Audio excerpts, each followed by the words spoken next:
.0.00002%. That's the percentage of 24 karat gold Nintendo Game Boy Advance SPs out of the 47.57 million devices shipped. To understand the rarity and mystery of these 7 exclusive Game Boys, we have to go back to 2004. But before we get into that, I want to state that I won't be casting a solid gold Game Boy Advance SP, but rather I will be attempting to hand pour a Game Boy Advance cartridge out of 14 karat scrap gold. Back to the story. In 2004, the 12th iteration of the Legend of Zelda series was announced, The Legend of Zelda: The Minish Cap. It was set to be released on November 12, 2004. Alongside the standard game being offered, a bundle containing a Zelda-themed Game Boy, in addition to a couple bonus goodies, was offered at a premium. More importantly, the exclusive bundle was limited to 25,000 units and was only offered in Europe. It would also include a chance to find one of 6 golden tickets that could be used to redeem a 24 karat gold-plated Game Boy Advance. One additional Game Boy would be given away by UK-based video game magazine Games. The head of marketing of Nintendo UK at the time called it the ultimate jewel in any Zelda fan's crown, with site betazero.com claiming that Nintendo themselves valued the golden Game Boy at 1,500 euros at the time of release. So what could something like this be worth today?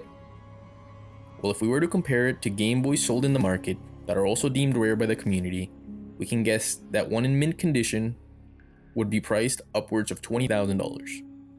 To add on to the rarity, to this day, we're still unsure whether we have seen a legitimate one, as no official paperwork or box seem to have come with the device. However, there have been numerous claims throughout the years.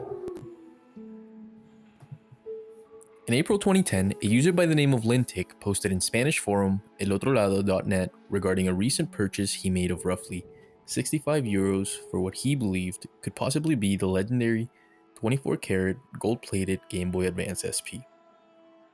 Many emotions could be seen in the Spanish forum, but what they all had in common was excitement and doubt regarding the purchase. Could this really be one of the 7? The fact that the device was sold in the UK, where they had originally been made, gave the claim an argument, but the seller had been a freshly made account with 0 ratings. Additionally, the user who purchased it took it to a shop to get it tested for gold, which turned out to be true. But why would such a rare piece go for so low? A few theories on this could be that the device was found by someone who simply didn't recognize the value. Multiple users in the forum urged Lintic to contact Nintendo in order to find more information regarding the device, but he would later write that they had been no help and had provided no information.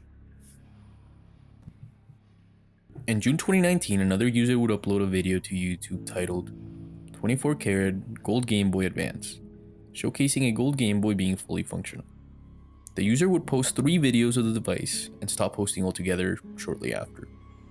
The buzz in the comments was very clear, and just like in 2010, a mixture of excitement and doubt plagued the community. These 2 are only some examples amongst many out there. Now, I want to thank El Supersonic Q, as his video was the first I saw when I found out about the topic. His video will be in a link in the description. So could the golden ticket be stuck in an unopened bundle in a collector's basement collecting dust? Or is it likely that a young kid received the bundle and failed to redeem the ticket? Or maybe they did get the ticket and redeemed it, but simply lost it or damaged it shortly after. Personally, I have kept hope that the golden ticket still remains in an unopened bundle and that years later someone will finally be lucky enough to share it with the community and the world. Whether the Game Boys are still out there or not, something is for certain.